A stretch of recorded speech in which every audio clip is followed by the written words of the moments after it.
კი ვამოკლებ. დააბრუნდით პირდაპირ ეთერში, თქვენ უყურებთ დედოფლის წყაროს საათს, მე ჟურნალისტი ილია მარტყოფლიშვილი ვარ და კვლავაც მეცხვარეობის პრობლემებზე ვსაუბრობთ, რა უჭირს ქართველ მეცხვარეს, რა პრობლემებია და ბოლოს შევჩერდით ჩვენ გადასახადების სიძვირეზე. ვისაუბრეთ, რომ არაკომპეტენტურად დაითვალა წინა ხელისუფლებამ ეს და ახალ ხელისუფლებასთან თუ გქონიათ კომუნიკაცია ამ თემაზე და რა მიდგომა აქვთ. ახსენე უკვე რომ ისევ იგივე სურათი გვაქვს დღესაც. მაგრამ რა ნაბიჯებს დგავს მეცხვარეთა ასოციაცია ამის და ხელისუფლების პასუხი? პირდაპირ შემიძლია ვთქვა, რომ მეცხვარეთა ასოციაცია მე მგონი არ ვიცი, შეიძლება ერთადერთი ორგანიზაცია, ვინც ესე აქტიურობს და აპელირებს კონკრეტულად ამ საკითხზე, უკვე რამდენი წელია. ჩვენ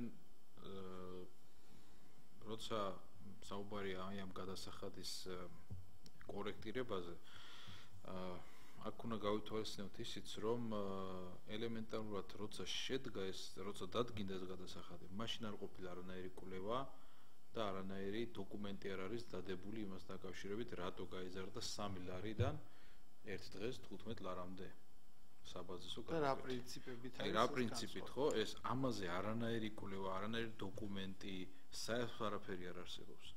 და ჩვენ როდესაც ამას ვაცხადებთ, ამას როცა აქცენტს ვამახვილებთ, კონკრეტულად ვიძახით, რომ აი ეს დოკუმენტი გვაჩვენეთ და რა თქმა უნდა ვერავინ არ გვაჩვენებს, იმიტომ რომ ეს წინა ხელისუფლების ჩვევა იყო, რომ უბრალოდ მიიღებდნენ გადაწყვეტილებას და ის უნდა შესრულებულიყო და ამ დღევანდელ მთავრობაშიც რა თქმა უნდა ეს მოდის ესე ინერციით, რომელსაც უფრო ჭირდება დასაბუთება, რომ ჩვენ მართლები ვართ.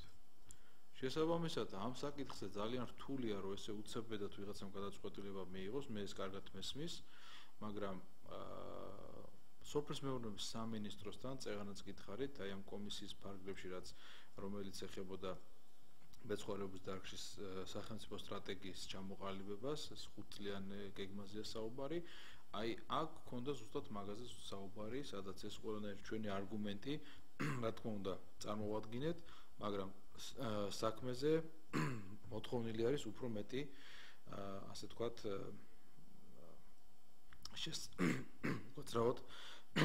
უფრო მეტად შესწავლის მიზნით, რა თქმა უნდა, უფრო მეტია სამუშაო.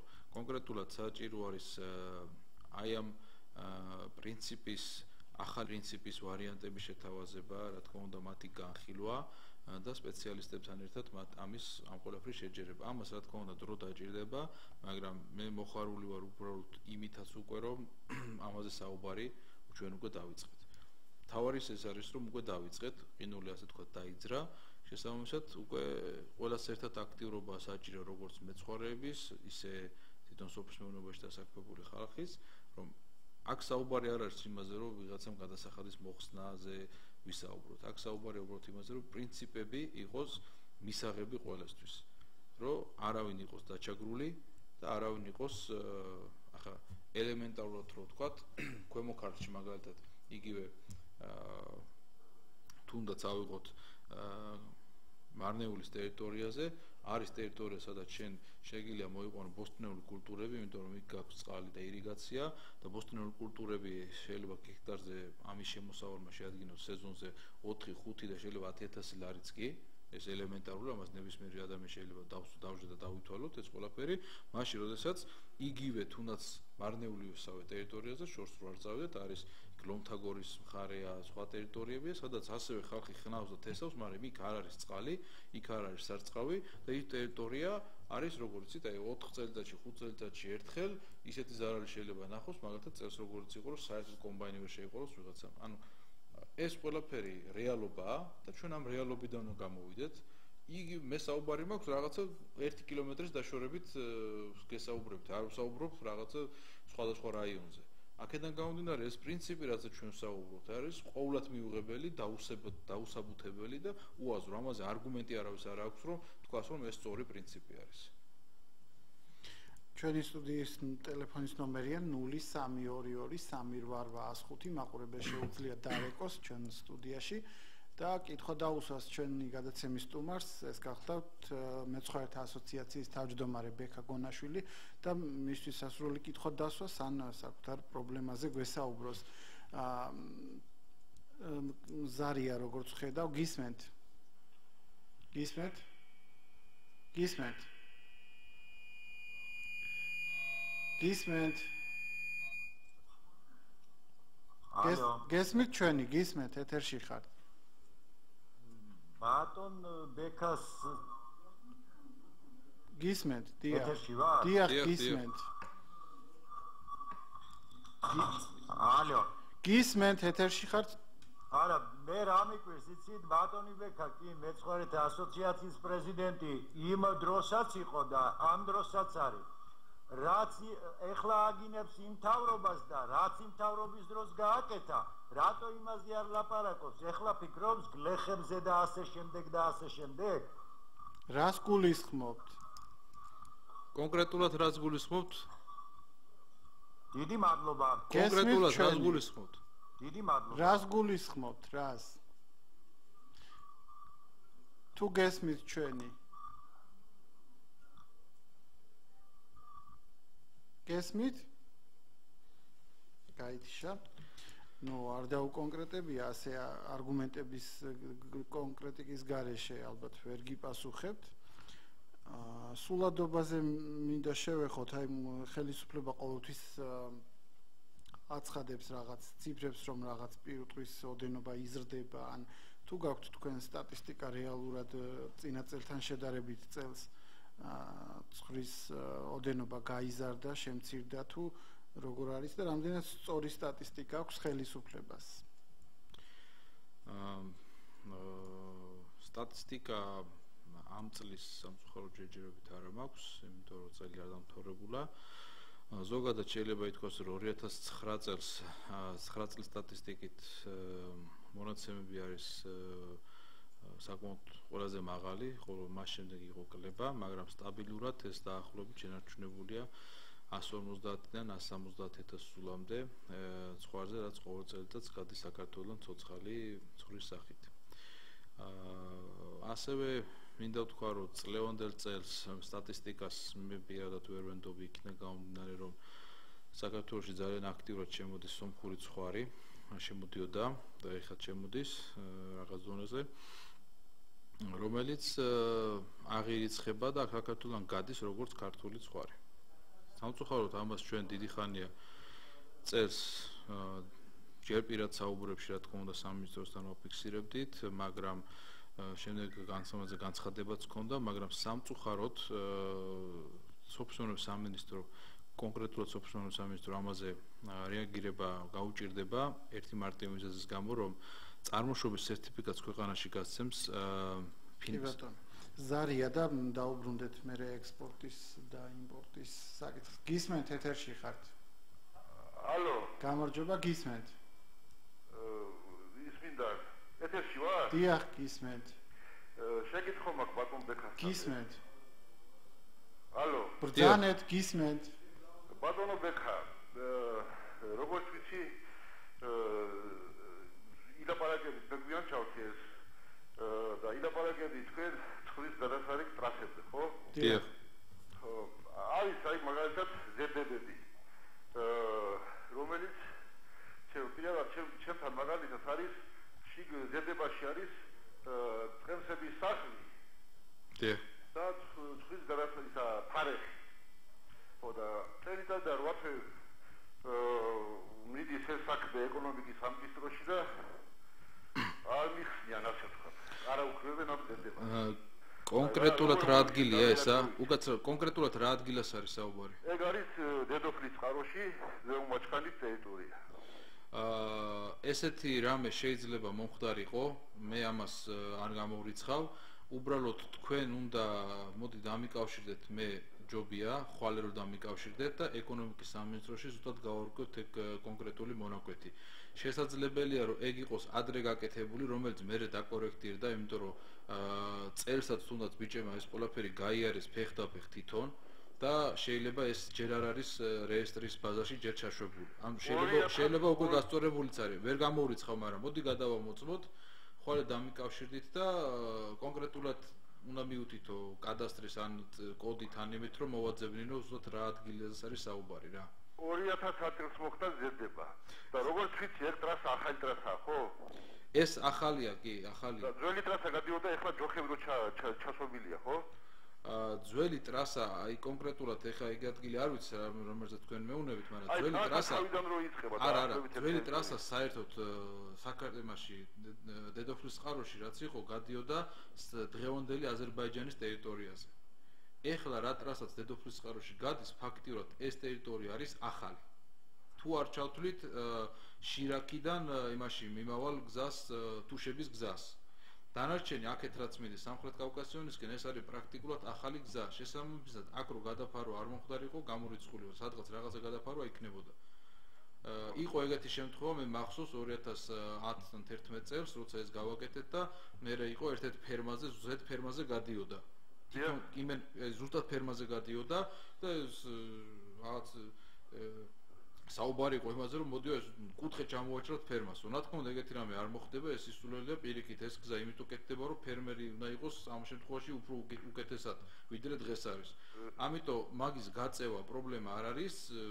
ეგ უბრალოდ ადგილზე იქნება სანახავი აქ ეკონომიკის სამინისტროდან წამოვლენ ალბათ სპეციალურ GPS-ებით დადიან ხოლმე ჩამოვლენ და უნდა კონკრეტულად გადაწევენ მაგ მონაკვეთს. ეს შეიძლება უბრალოდ კომპიუტერშია დახაზვის დროს ან რაღაცა მექანიკური შეცდომებით გაშვებული. ხო, არ ვიცი, ეს წელიწადი და 8 თვიანი იმდინარე. ხო და დამიკავშირდით ხვალე და კონკრეტული კოდით და იმით მიმართავ ეკონომიკის სამინისტროში რომ ეს საკითხი განვიხილოთ. არ მგონია რომ რამე პრობლემა შეიქმნას პირიქით.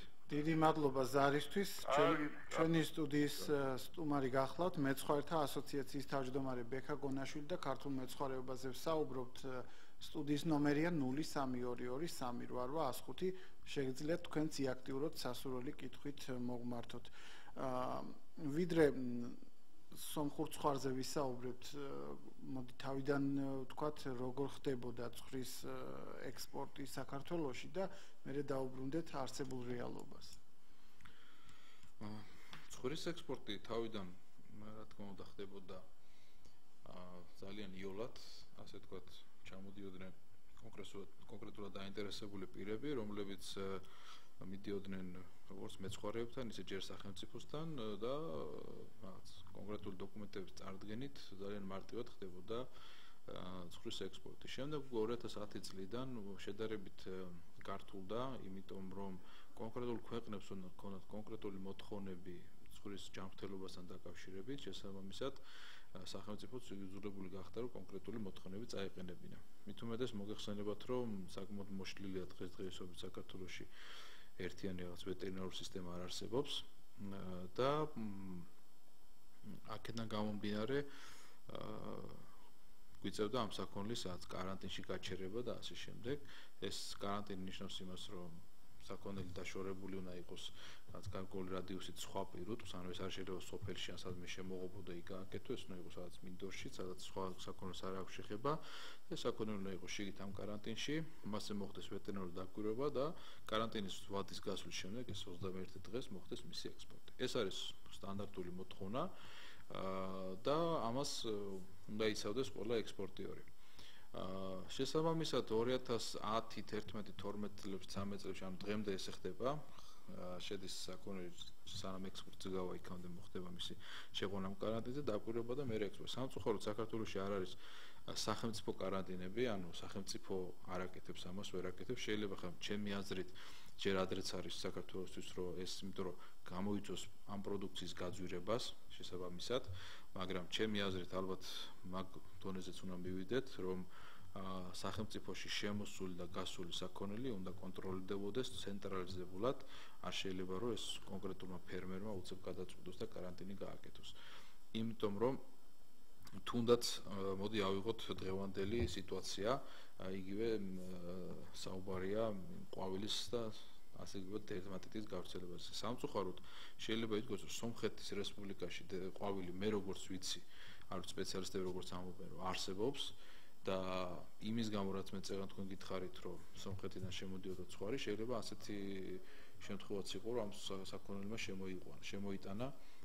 შეიძლება ეს მცდარი ვერსია იყოს, შეიძლება, მაგრამ ამ ვერსიის არსებობის საშუალება უკვე არსებობს, როცა გაუკონტროლებლად შემოდის რაიმე საქონელი, იმიტომ რომ ქვეყანაში სადაც ელემენტარულად რო ვთქვათ ვეტერინარების საშუალებასაც გვაქვს 60 წელი არც ერთ ფერმერს თვითონ მეცხვარეებს არ აქვს ვეტერინარული განათლება, ვეტერინარული ცოდნა და მათ არ ყავთ კერძო ვეტექიმები. არც სახელმწიფოსგან ხდება, სახელმწიფო ხდება მხოლოდ და მხოლოდ კონკრეტული პროგრამის განხორციელება, ეს არის თურქურზე და ჯილიხზე აცრა, ამასაც რის სახელმწიფო აკეთებს, მაგრამ არ არის ყოველდღიური რაღაც ვეტერინარული კონტროლი საქონლის არ ხდება. შესაბამისად ძალიან კატასტროფის წინაშე შეიძლება ქვეყანა აღმოჩნდეს. ბატონო ზარია ეთერში გისმენთ? ბოდი ძალიან დიდი ბოდი და მათ პატივის შემით მოგმართავთ. კარგ თემაზე საუბრობ ლეხის იმაზე გულშაქტივაზე ვთქვათ. რა ქვია ეს ამ გვალვამ დავყვა არის მე დროხები მყავ ფერმაში, მაგრამ რა ქვია წალტინან და ციანეთიდან ჩამოვიდე ზამპრის საკვებად. როიქიან რა ქვია დროხა ლოკავს მიწას ალოკავს. რო არაფერი ბალახი არ აქვს. რა ვქნათ რა და ეს მთავრობამ კიდე არაფერი არ გვაპატიებს. სამი დღე დავაგვიანდი შეცნა 10 ლარი იყო და ზედმეტი დარიცხული. რანაირად მოვიცეთ თქვენ? თქვენ მინდა არსებობა, თქვენ მინდა როცა რაღაცა გოგობიჭებს რაღაცა შეუძინოთ რაღაცა ან საკვები საჭმელი რაღაცა უყუროთ და ეს შეიძლება რომ თვითვაკეროვენ პროცენტზე ვარიცხავენ. დიდი მადლობა. მადლობ ზარისთვის. ჩვენი სტუდიის სტუმარია მეცხვარეთა ასოციაციის თავმჯდომარე ბექა გონაშვილი და სხვა მაყურებლებსაც შეგიძლიათ დარეკოთ ნომერზე 03223885. ბექა ექსპორტზე მინდა თუ შეიძლება ჯერ ამ საკითხზე მინდა რა მე მართლა ძალიან გული მწყდება რომ ამაზე გვიწევს საუბარი. იმიტომ რომ თუ ჩვენ ვიძახით რომ სოფლის მეურნეობა არის პრიორიტეტული ქვეყანაში, ჩემი აზრით, აი ეს კონკრეტული საკითხი ქვეყანაში არ უნდა იდგეს. მაშინ, როდესაც ქვეყანაში არის გვალვა და კატასტროფა, გვალვა ისეთი მოვლენა, რომელსაც არაზღვევს დაზღვევაც კი არ არსებობს. ამაზე დაზღვევას არის დაზღვევა, სახელმწიფო გვეხმარება, მაგრამ არ არის გვალვა არ არის ამას ჩასმული. იმდენად მაღალი რისკის და მაღალი ესეთი დიდი ეკონომიკური ზარალის მომტანი არის და შესაბამისად ჩემი პირადად აზრი არის რომ ასეთ დროს აი ამ მომენტში ქვეყანამ უნდა რაღაცა მექანიზმი დანერგოს იმისათვის რომ გადასახადი ამ დროს ადამიანმა არ უნდა გადაიხადოს. მე წეღანად ჩვენ საუბრობდით რომ საკვები ბაზას როგორ მოიმარაგებენ. აი როგორ უნდა მოიმარაგო, როცა ადამიანი ხარ მთლიანად დამოკიდებული ბალახზე, ღმერთზე, ზეცას შეხურებ, ხო? ეს არის ბუნებრივი კატაკლიზმები, ბუნებრივი მოვლენა, რომელზეც ელემენტარულად ბანკის წესით ხელშეკრულება რო გვაქვს, ფორს მაჟორი წერია იქ და ფორს მაჟორი არის ეს. და ამაზე არავინ არ საუბრობს. ომის დროს არ გაითვალისწინეს ფორს მაჟორი. ახლა მაშინ ცით რა არის ახლა კრედიტს რომ მოგცემენ ბანკები, ამ კრედიტის დაფარვა როგორ უნდა მოახდინო? აი ამ მიწით, აი ამ ყველაფრით მაშინ სესხი აღარ უნდა მოგცემ. ანუ ძალიან ბევრი ლაფსუსია, მე ამაში ორი აზრი არ არის, რომ ორივე მხარეს აქვს თავისი არგუმენტი, მაგრამ უბრალოდ როცა არის ბუნებრივი კატაკლიზმები, იმ დროს რაღაცა მექანიზმი უნდა არსებობდეს იმისათვის, რომ აი როგორც ახლა ამ კაცმა დარეკა, ხო? აი ასეთი არის 99% დღესდღეობით საქართველოში, კონკრეტულად აღმოსავლეთ საქართველოში. და ახლა ელემენტარულად ვთქვათ, როცა თივაღირს 3 ლარი, წელს ღირს 7 და 8 ლარია უკვე. და ცოდო ადამიანი. გლეხმა თუ მიიღო პასუხი, რატომ არ აქვს შეღავათები წლევანდელ? არ ვიცი. ხო და ამაზე მაქვს საუბარი, რაღაც მექანიზმი უნდა არსებობდეს, ჩემი აზრით. იმიტომ რომ ყველგან სოფლიოში არსებობს. ეხლა მეც გეტყვით რა, არის ესეთი ლურჯი ენის დაავადება, ბლუტანგი ქვია, რომელიც არის საქონელში, სხვაში და ძროხაში და ასე შემდეგ გავრცელებული. ევროპა, რომელიც არის ერთ-ერთი ყველაზე დაცული მრავალი ასეთი ინფექციური დაავადებებისაგან, ასეთმა დაავადებამ იფეთქა ბულგარეთში და რუმინეთში. და ბულგარელები და რუმინელები აქეთ აცხადებენ, რომ ვისაც გაუჩნდება ეს დაავადება, აცხადებენ, რომ ჩვენთან არის ეს დაავადება და მოდით და გაანადგურეთ. რატო? იმიტომ რომ 80 ევროს იღებენ აი ამ იმაში კომპენსაციას. და ეს ხელს უწყობს იმას, რომ ეს დაავადება აი ამ ტერიტორიაზე არის ლოკალიზებული და თუნდაც მაგათ მეზობელ მოლდოვეთში ეს დაავადება არ არის გავრცელებული. ან იგივე საბერძნეთში. და ადგილზე ესე თქვათ მოაგვარეს ეს პრობლემა და არც ფერმერი არის მაგით დაზარალებული. კიდევ ერთი ზარია ეთერში მოусმინოთ მაყურებელს გისმენთ. გამარჯობა.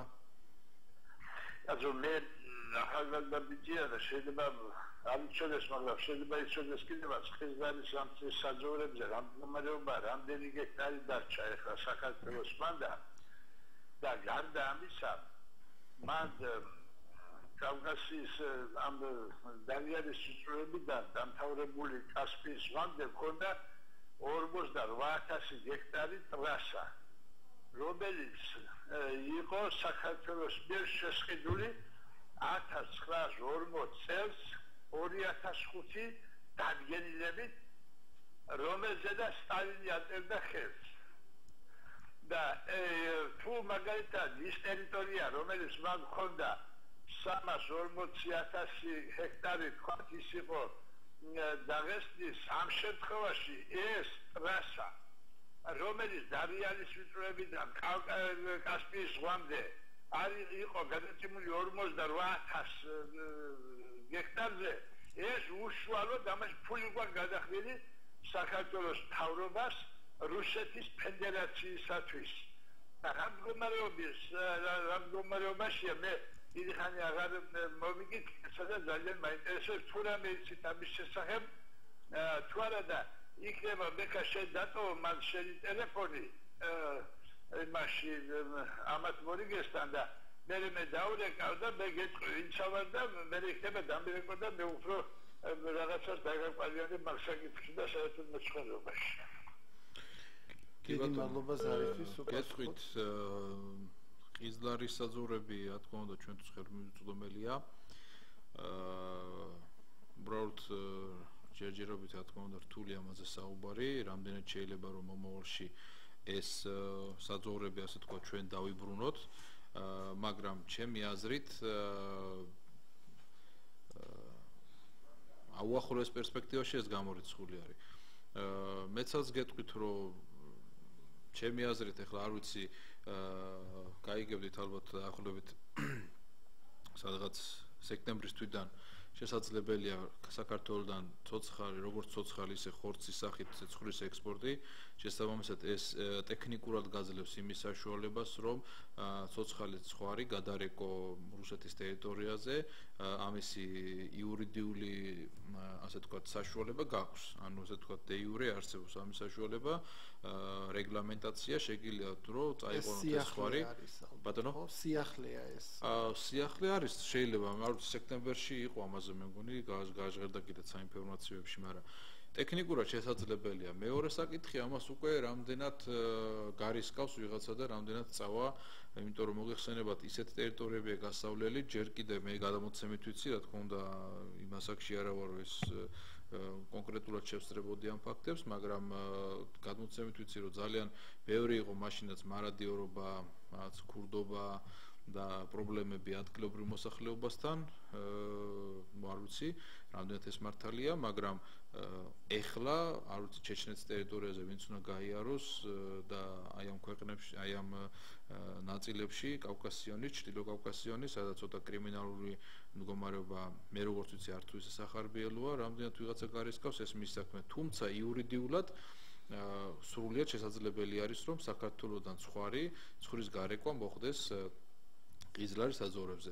რა თქმა უნდა, აქ საუბარი არის იმაზე, რომ ეს ტერიტორიები ჩვენ საკუთრებაში ან გადმოგვეცეს ან რაღაცა, მაშინ გამოდის, რომ შექმნილი აფხაზეთი და ოსეთი გაუცვალოთ უკვე რუსეთს, ამიტომ რაღაც ეს არ ამგონია ესე მოხდეს, მაგრამ თუ იმეს სურვილი აქვს და იქ მოელაპარაკება, რაღაც იჯარის პირობებს და ასე შემდეგ, შეიძლება გადარეკოს. ეს რაც შეიძლება რომ ფორმალურად განხორციელდეს. რეალურად ეს რამდენად შესაძლებელი არის, ამაზე სამწუხაროდ მეორებს ვერ გეტყვი, მაგრამ იმასაც გეტყვით, რომ ზამთრის საძოვრების გამოისობით ჩვენი ცხვრის სულადობის გაზრდა პერსპექტივაში ეს ყოველად გამორიცხული და შეუძლებელი არის და სამთვერსაძვეროს ვერ გავზეთ, იმიტომ რომ კახეთს მეტად ვეღარ გავწელავთ, შესაბამისად აქ უნდა მოხდეს ან თანამედროვე ასე თქვათ სისტემის დანერგვა, ეს არის სტაციონარული სისტემა და ასე შემდეგ, მაგრამ აქ ჯიშებიც უნდა შეიცვალოს, ანუ მთელი კომპლექსი არის, რაზეც სოფლმეურნეობის სამინისტროსთან ერთად მუშაობ და რამდენად გამოგვივა ეს ყველაფერი, ღმერთი მაღალია და ყველაფერი გამოჩნდება. ექსპორტზე ვერ გავავრცეთ და ისევ მინდა დაუბრუნდეთ არსებულ რეალობამდე ვიდრე მივართ, რამ შეაფერხა წინა წლებში, ასე რომ ვისაუბროთ, რამდენად კონკურენტუნარიანი იყო ქართული ცხვრის ფასი და ამან ხომ არ გამოიწვია პრობლემები.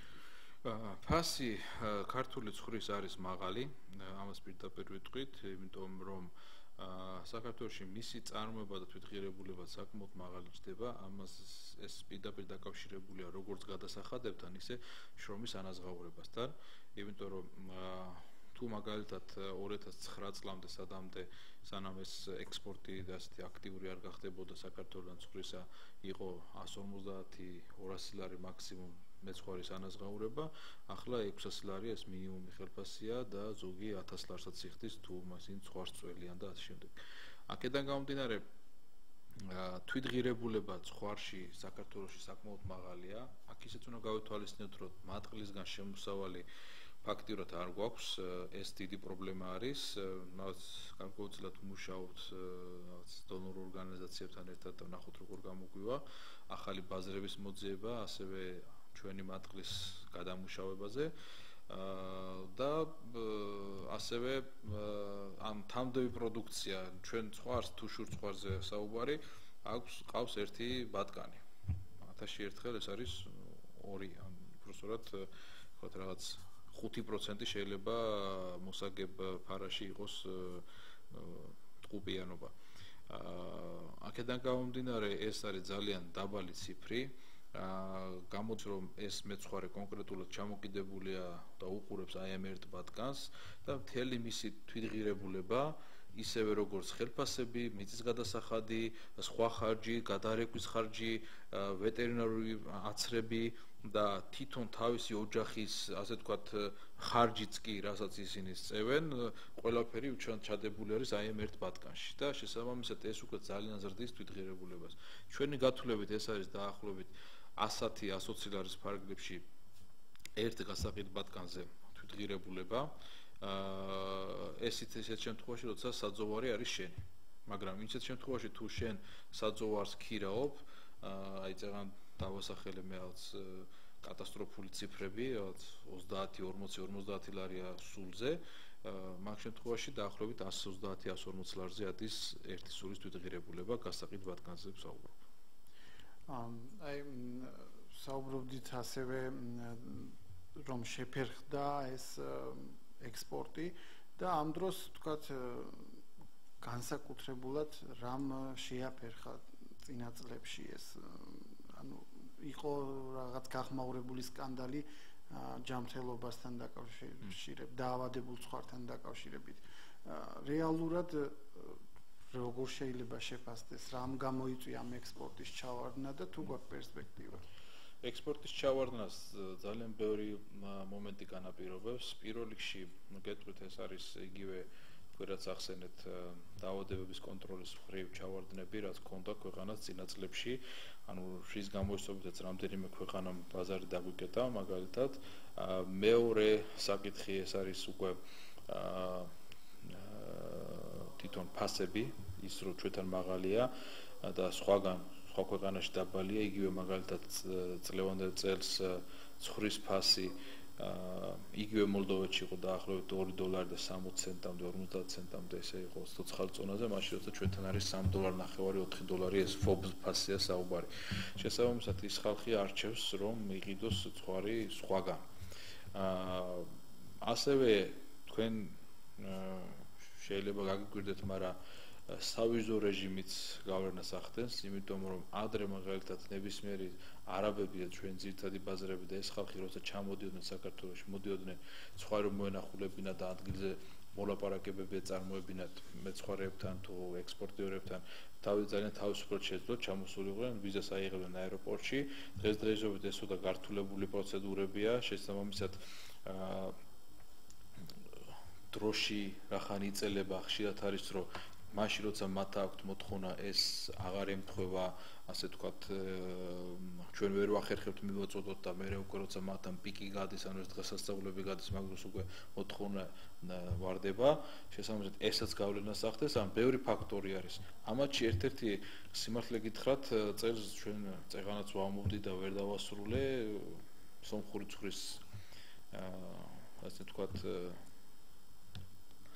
არსი ხორცხვარსაც დაუბრუნდებით ისევ ზარს მოусმინოთ და გისმენთ ეთერში ხარ? ალო გისმენთ. გამარჯობა. კირია, გამარჯობა, ბექა. გამარჯობა. მე ვარ ხოლესი შენი ხარ რა? გისმენთ. აი, მე ვარ ზოოტექნიკოსი ვარ მე. 60-ში დავამთავრე. ეხლა უყურე. მე დედოფლის წყაროში 8 წელი 10 წელი მაგეთ იმუშავე. სუვიცი რობერ კომბანობას ამერიკული ხვარი ყავდა. ჯაფარიზე დაყავდა ყველაზე დიდი ხვარი ხუთოფეს რა. ამდენი ხვარი იყო, ამდენი ღორი, ამდენი ხათამი, საწავიდა. იმიტომ რომ ჩვენთან კანონი არ არსებობდა. ეხლა ვერასწავლე, სად არის ვეტერინარია? სად არის ზოომეტრი ინსტიტუტი ვერასწავლე? რატომ არ შეიან? სად არის? არაფერი არ არის და დაავადება რომ ჩდება, კურნალობა, ვის აიდან უკუნავს ეხლა. წამლები არის, მაგრამ ვეტერინები არ არიან, დაიხოსენ ვერასწავლე. ფერაიონში აი ფერაში 5 კაცი რა, და შემოჩენილი. აი 80-ები, 70-ები, რა გაგეძონი მათ ეხლა. აი, ატუყურე, ნატოშილი აშილა იყო გენასვალე, ზოოტექნიკოსი. მოგაბიგეთ რა? დიახ. იმან გაბაიყარა ახალი ისე ხვარი. დიახ. უხეშპატრიანი, სოფლიოში გაიწვა სახელი. იმ კაცმა, ეს აღარ ზოოტექნიკა, აღარ ვეტერინარია. ის ბატონო, ეს რა დაინდერა, ყოველთვის რო ჟანდრამე. იმ დროში ვიყავით პატოდები. ყველაფერი იყო გულუხა, ხვარი, ძოხა, ღორი.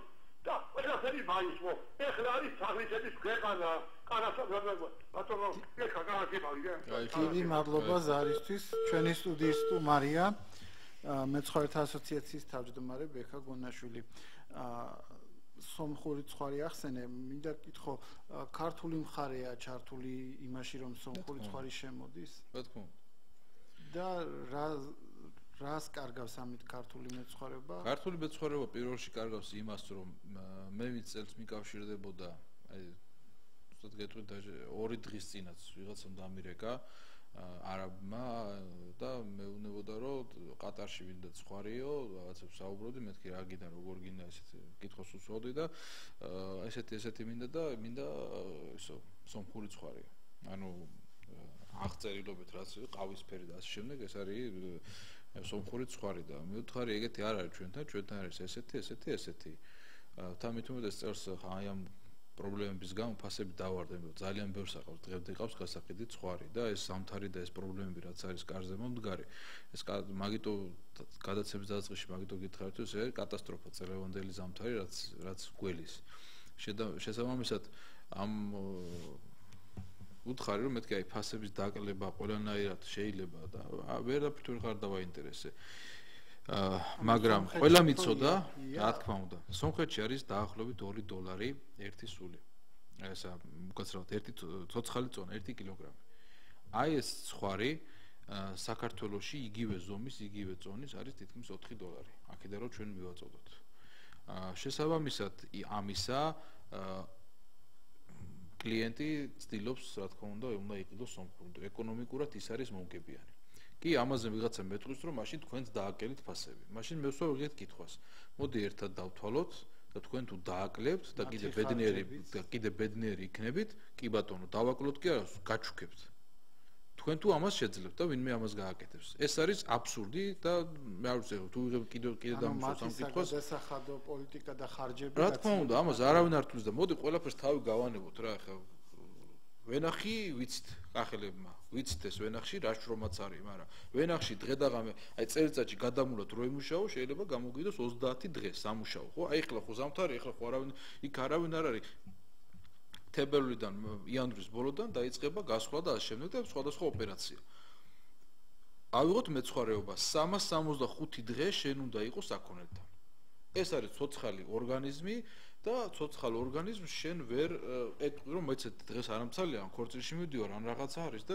შენთვის არ ამცალია ეს გამორიცხულია შესაბამისად ესეთ ადამიანს ჩვენ როცა თუ დავთვლით რომ იმის ანაზღაურება რა უნდა იყოს და იმის შემოსავალი რა უნდა იყოს და თუნდაც რა ქვია მევენახის რა უნდა იყოს და მეხორბლის რა უნდა იყოს ამაში ვერავინ ვერ შემედავება და მეტყვის რომ აქ მეცხვარე და მესაქონლე საერთოდ უნდა იყოს პირველ რიგში მაგრამ ჩვენ დღესდღეობით გვაქვს ასე თქვათ მდგომარეობა ქვეყანაში რომ აი ამ მეცხვარეობას, მესაქონლეობას უფრო ყველაზე ნაკლები შემოსავალი აქვს, მაშინ ვიდრე თქვათ მეხორბლეობას და მეხორბლეობა კიდე ისეთი დარგია, მაგრამ მეღვინეობას.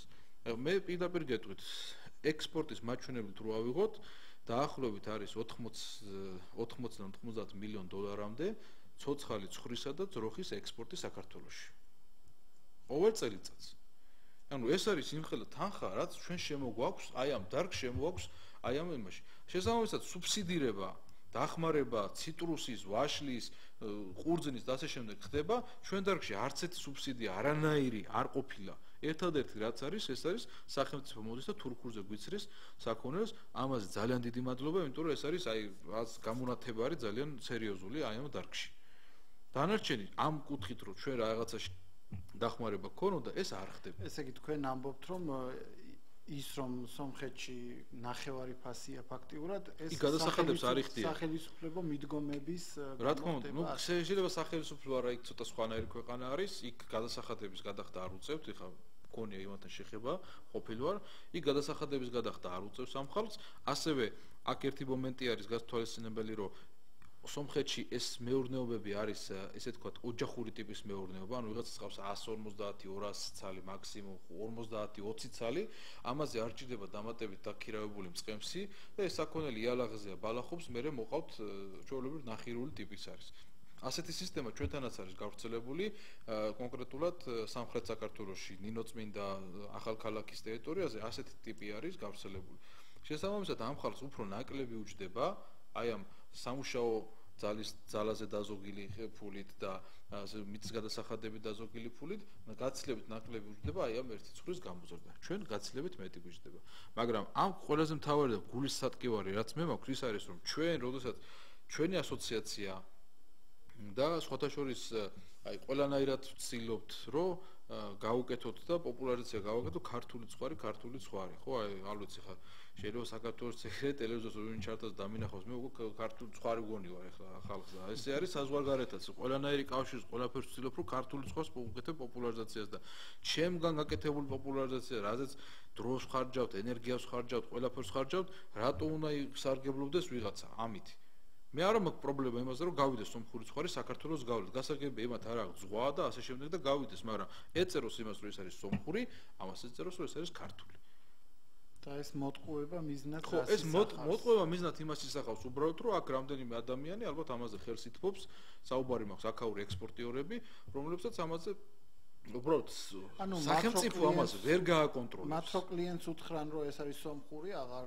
არის არა კლიენტმა იცის მოდი ხა რეალურად ვთქვა კლიენტმა იცის ის არაბია თუ ვინ არის ის არის ბიზნესმენი იმას ჭირდება ფული დარჩეს საიდან რჩება ფული მას სომხურიდან რჩება ქართული და ნაკლები რჩება შესაბამისად აქცენტი აქვს იმასაც სომხურზე უბრალოდ აქ საუბარი იმაზე რომ იცით რა აი იურიდიულად ცოტა რთული არის ამას დარეგულირება უბრალოდ ერთადერთი წყარო გაქვს ერთადერთი ნორმა გაქვს რომ საქართველოში მოხვედრილი საქონელი რო გადაკეთდეს ქართულად ასე თქვათ კოდი შეძლოს მინიმუმ ნახევარი წელი მაინც უნდა იყოს ქვეყანაში კი ბატონო უნდა დავასრულოთ ბექა და შევაჯამოთ თქვათ თუ გაქვთ რაიმე დადებითი ცვლილების მოლოდინი უახლოეს პერიოდში ან სახელმწიფო უწყებების მხრიდან რაიმე დამაიმედებელი რამეს თუ ელით კი ამ წელს რო ვამთავრებ იმედით სიმართლე გითხრათ შეიძლება ახლა ძალიან ბევრ პრობლემაზე ქონა საუბარი მაგრამ ეს პრობლემა რაზე ჩვენ ვისაუბრეთ ზუსტად იმ სტრატეგიაში ჩვენ უკვე აღვიცხეთ აღწერეთ და კონკრეტულად მიდის ახლა გეგმების გაწერა რომელ წელს რა განხორციელდება პირველ რიგში ეს არის ის რომ უნდა მოხდეს ქვეყანაში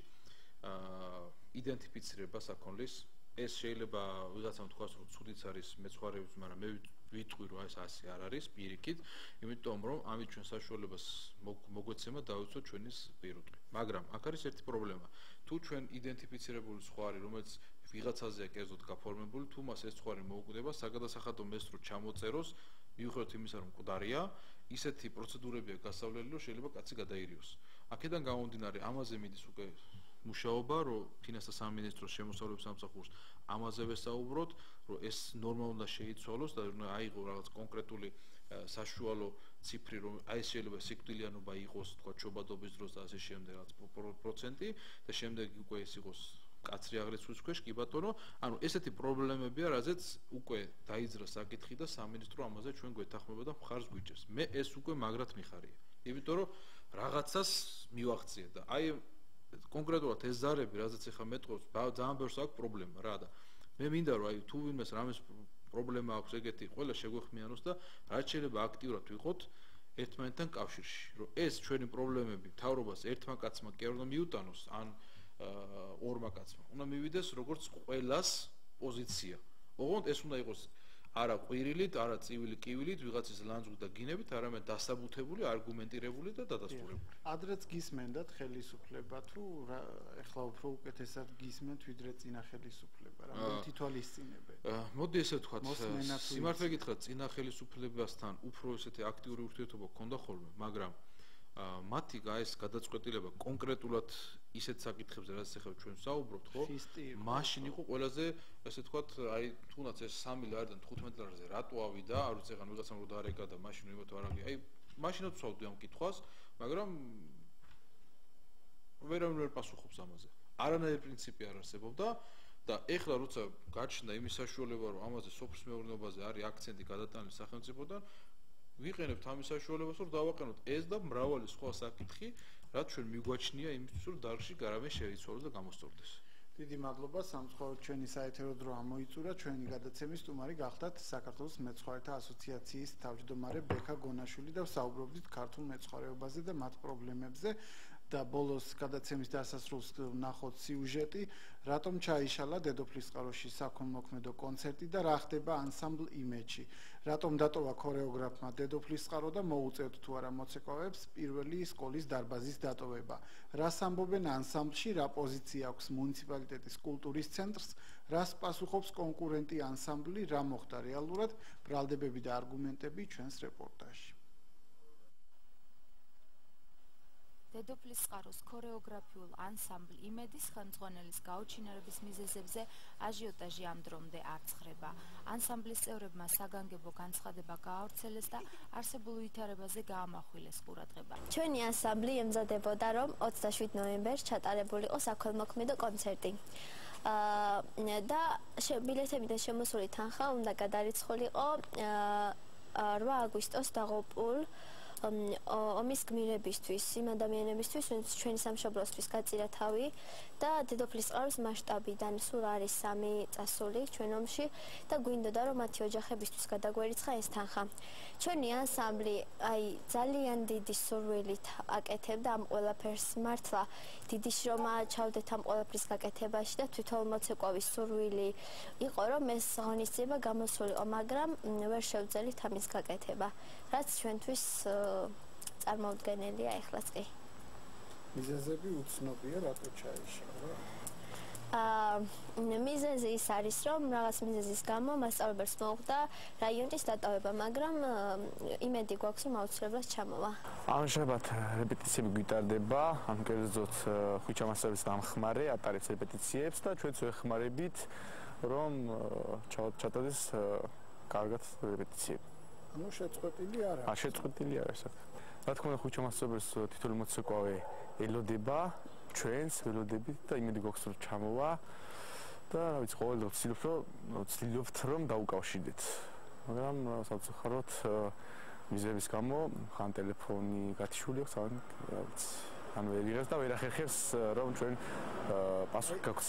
რა თქმა უნდა დავზარალდით, იმიტომ რომ ამ რამდენი ხანია გვაქვს ეს ანსამბლი და როცა პედაგოგს კარგავს ესეთი ანსამბლი და ამდენ ხანს რომ არის ეს ანსამბლი კარგავს იმას ქორეოგრაფს, რა თქმა უნდა დაზარალება არის, რომ უფრო შედარებით უფრო ისეთ რეპეტიციები მიმდინარეობს, უფრო ისეთი არც ხალისი აღარ გვაქვს რომ დედოფლისწყაროს კულტურის ცენტრის უფროსი ნონა ჭიბღაშვილი ანსამბლ იმედის კონცერტის ჩაშლასთან დაკავშირებით კომენტარს აკეთებს. მისი განმარტებით ანსამბლს მათი მხრიდან არანაირი ხელშეშლა არ აქვს და კულტურის სახლის დარბაზი ნებისმიერ დროს დაეთმობა.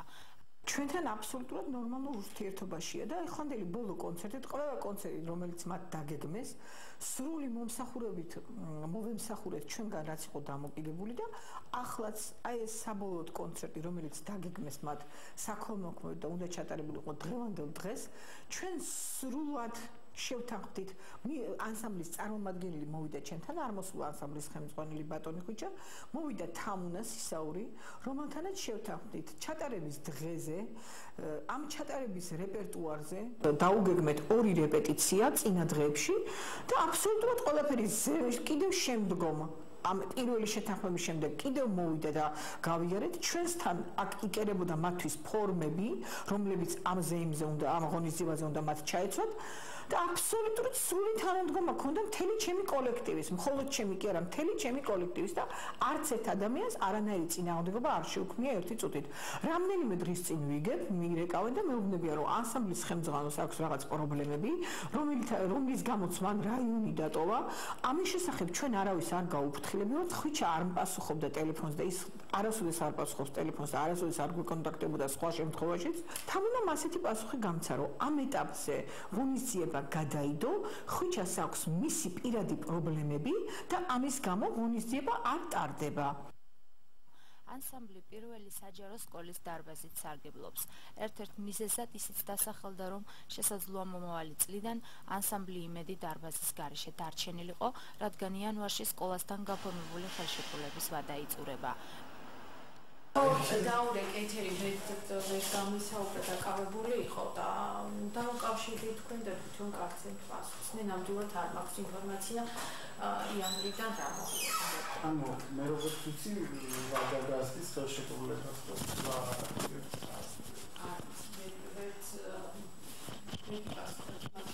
რა იქნება უშევი იანვრიდან და თუ ის არის დირექტორს დაუკავშირდა.